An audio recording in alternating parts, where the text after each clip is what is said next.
We were in the process of losing our home. My 19-year-old brother was killed, and I blamed every single bit of it on God. My dad was pretty neglectful and verbally abusive. It was so evident to me that I wasn't good enough to live up to anyone's expectations.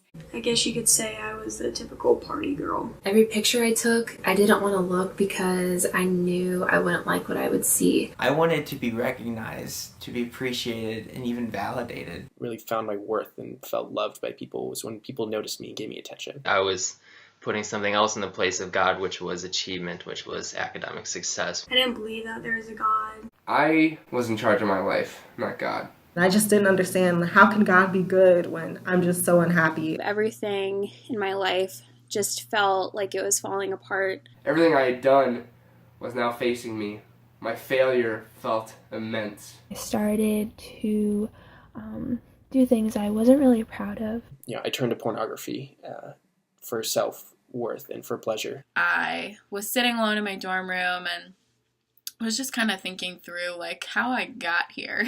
To be honest, I really just missed God. I felt like people always said oh, do you have a relationship with Jesus? And I didn't really know what that meant. I met someone who loved God and began to tell me about him. I filled out a questionnaire that I didn't know God would use to lead me to the community that I prayed for. I finally grasped the truth of what Jesus did for me. Jesus came to this earth and lived a life that I am incapable of living. Jesus died to swap places with me. That Jesus said I was worth the sacrifice of being tortured on a cross for it, that I was somebody worth saving. I started falling more in love with the God of the universe who first loved me. No matter how many times I run away from God, that he will always be there to welcome me back. My hard and broken heart was fixed and forgiven that day. From that day on, I wasn't on the throne of my life anymore. I realized that I didn't need to know everything. I didn't need to clean myself up for God. Jesus is the satisfaction you need, the only satisfaction you need. My life is no longer defined by whether or not I succeeded or failed.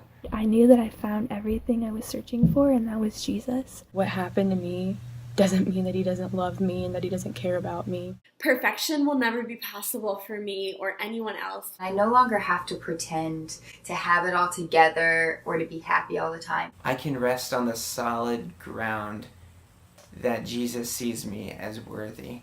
I'm broken and ridiculous, and I don't need to act like I'm anything else for God. Now, when I look in the mirror, I like myself. I like the person that God created me to be. It doesn't matter how insecure I feel. I know at the end of my day, my God loves me. That was the 180 difference for me, that I could run so hard and so far from somebody and that they would still pursue me. That's a relationship that I want for everyone. Now I'm treasured more than I know. So before I accepted Jesus, I was always striving for something but never really catching it.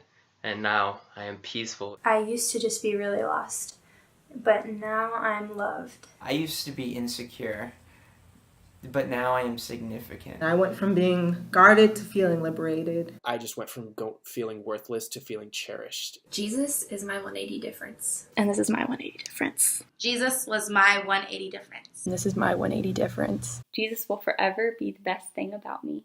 And to me, that has been the 180 difference.